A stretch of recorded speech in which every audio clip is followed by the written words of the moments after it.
that heat equation travel? In heat equation, yes, information travels at infinite speed. All right, so for example, like we can give a very simple solution for the heat equation, right? So if you study analytic PDEs, you're gonna know that in heat equation, you can describe a solution using, you can have a solution like this. You can have W as a function of X and T. You can write it as A times T times a Gaussian function. So the Gaussian function is e to the minus x squared divided by delta squared. Delta is a function of t. So basically, you can plug this into the equation and solve for a, which is the amplitude of this Gaussian, and also delta, which is the width of the Gaussian. All right, and you're going to see that even if my delta t is 0 to start with, which means the solution starts at an infinitely thin Gaussian function, effectively a delta function, and a started being infinity in the beginning, which is really the function started as a delta function. You're going to see at the very next moment, when t is even infinitesimally small, the delta is no longer 0.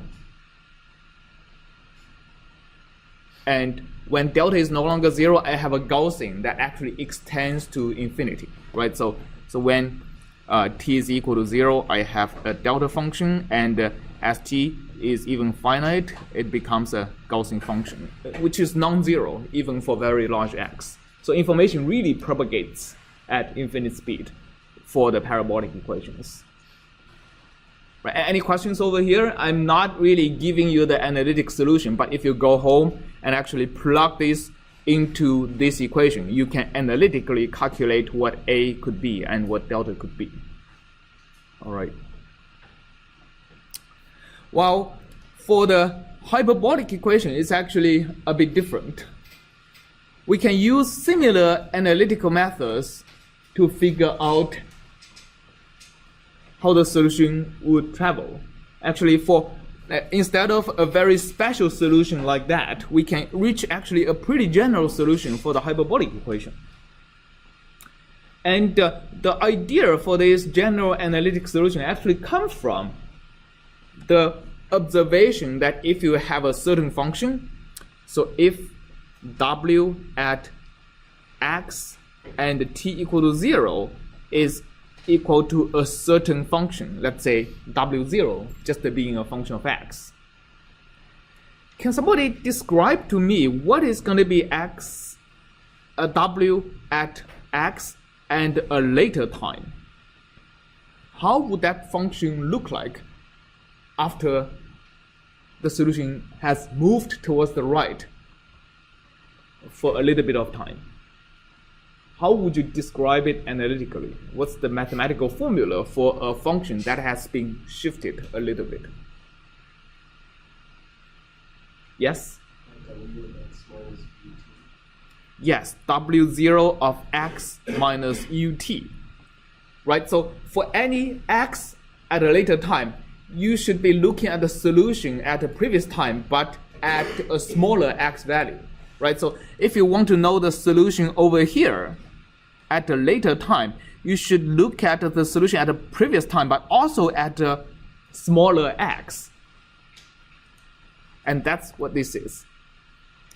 And now if you plug this into this equation, you're going to see it is actually correct, because partial w, partial t is equal to what is it? It's going to be equal to dw0, right, dx at x minus ut times dx minus ut dt, right? So this is using chain rule. Hope you are still familiar with chain rule. We're going to be using two things a lot in this class. One is chain rule of taking derivatives of compound functions. here, if you look at here, my W0 is a function of x and it's a function of x minus ut, and x minus ut is a function of x and t, right? So we have a compound function. If I take derivative of the whole thing with respect to t, you have two derivatives. One derivative is the derivative of the function W0. Another derivative is the derivative of how x minus ut depend on t. So this is chain rule. Another thing is Taylor series analysis. We are going to be getting to that later. So if you take these two derivatives, we are going to keep this one. And the second one is what? Minus u, yes. Okay? Well, the other term here is u times partial w partial x. So u times partial w partial x is equal to, again, is dw0 dx at the same location times dx minus ut dx. What is that? Well, actually here I have to write partial derivative because this thing actually depends on two things.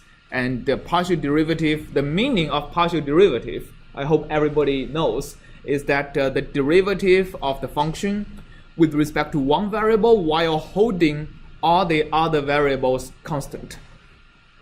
Okay, so that's actually the best way for me to interpret what is a partial derivative.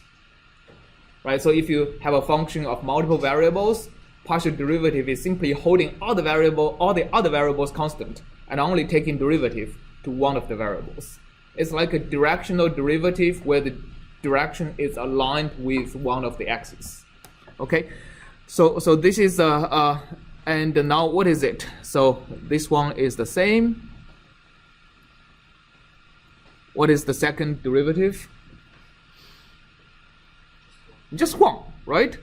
Oh well, I forgot to multiply by the u here, right? So basically times 1. So as you can see, if I add these two together, it's going to be, well, it's going to be this plus this, we get 0, right? So basically that says if I have a solution of that form, I'm guaranteed to satisfy this equation where the right hand side is equal to 0. Okay, and it holds for any W0 of x. So the solution here is something that describes a constant shift of a function without changing the shape. And the speed of the shift is is u. And if we can also see that if u is positive, the function is shifting towards the right as time increases. If u is negative, we have a function that shifts towards the left.